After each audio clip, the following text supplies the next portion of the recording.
Hey guys, Digital Lifestyle here, back with another video. China's buying gold, and I don't think the world really is aware of this. And apparently, it's secretly buying gold, and it looks like it could possibly the way that they depeg the dollar, and because China has an awful lot of dollar reserves accordingly, and if they do say they go back to a gold standard, what does that do to the dollar? And you're going to hear this guy speak about it on Kitco News. Particularly because of expensive property, people don't value stuff anymore. Like, you talk to my mother, her generation, the generations before, they really value things. Whereas now, things are just disposable. And gold is a thing. And so that's working against it. And I think there are three potential futures for gold. There's one which it just goes back to being jewellery. That's all it is. And a few cranky people on the internet say it's going to be money once again. But basically, it just goes back to jewellery. Two is its insurance. It's jewellery, but it's also the money of last resort. So it's kind of insurance. And then three is it actually somehow resumes its role as money once again. And I think it's unlikely, but that is a possibility. And I can tell you why if you like in a moment.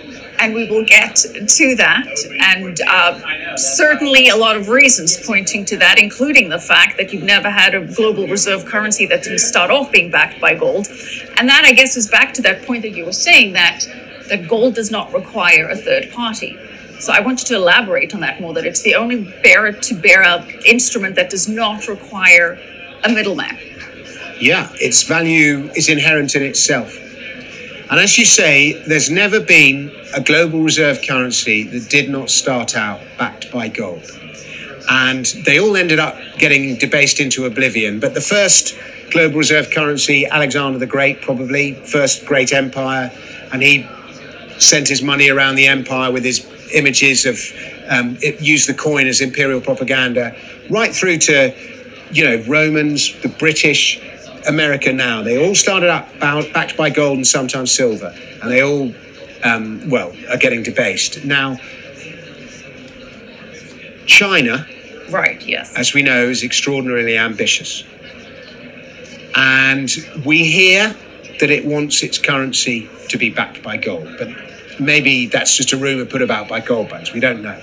But we do know that China is ambitious. I've probably studied this more than anyone. And I'm going to tell you now why China's gold holdings are probably 10 times what they say they are. Okay? And the maths of this are quite simple. At the moment, America says it has 8,000 tons. China says it has 2,000 tons. Okay. America's gold hasn't been audited in however long, as we all know. But 65% of foreign exchange holdings are its gold. China's at just 3%. It has $3 trillion, which it doesn't want to devalue. Its motto, we must not shine too brightly. But 2,000 tons, remember that figure. Now, in 2007, China overtook South Africa to become the world's largest gold producer. And we know from geological records that it has produced this century roughly 7,000 tons of gold. More than 50% of Chinese gold mining is state-owned, and China does not export any of the gold that it produces. It's not allowed to. So all the gold that China has mined, is 7,000 tons, has stayed in China. In addition, China is the world's largest gold importer, and it has been for many decades, at least 2 decades. Now, we don't know how much gold it's imported through Switzerland, through Dubai, through London, because those transactions are all private. We can put a figure on Hong Kong imports. We know that a lot of gold that enters China, not all, but a lot of it, goes through the Shanghai Gold Exchange. And we know that 22,000 tons of gold have been withdrawn from the Shanghai Gold Exchange since this century. So that's 22,000 tonnes and 7,000 tonnes. That's 29,000 tonnes. And there was another 4,000 tonnes already in China in the year 2000, state-owned jewellery and all the rest of it. So we know that there is at least 33,000 tonnes of gold in China. 33,000 tonnes in gold in China. America has 8,000. China says it has 2,000 in the People's Bank of China. Of that 33,000 tonnes of gold, not all of it, let's just estimate 50% state-owned. Some people say it's higher than that. Some people say it's 55, 60%. But if you just say 50% state-owned, then you're looking at 16,500 tonnes of state-owned gold in China. There are other state bodies that own gold. It's not just the central bank. But 16,500 tonnes is twice what America has. So if China turns around and goes, we got twice as much gold as you, that's tantamount to a declaration of war.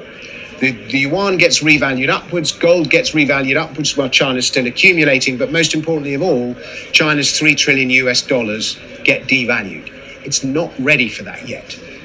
But we must not shine too brightly. But believe you me, the gold is there. And if China wants the yuan to be the global reserve currency, all it has to do is make it freely tradable with gold. And that brings us to a point that we're seeing central banks doing record-breaking gold purchases. According to the World Gold Council, 2023 is on pace to break the record of 2022, and leading that purchasing spree is China.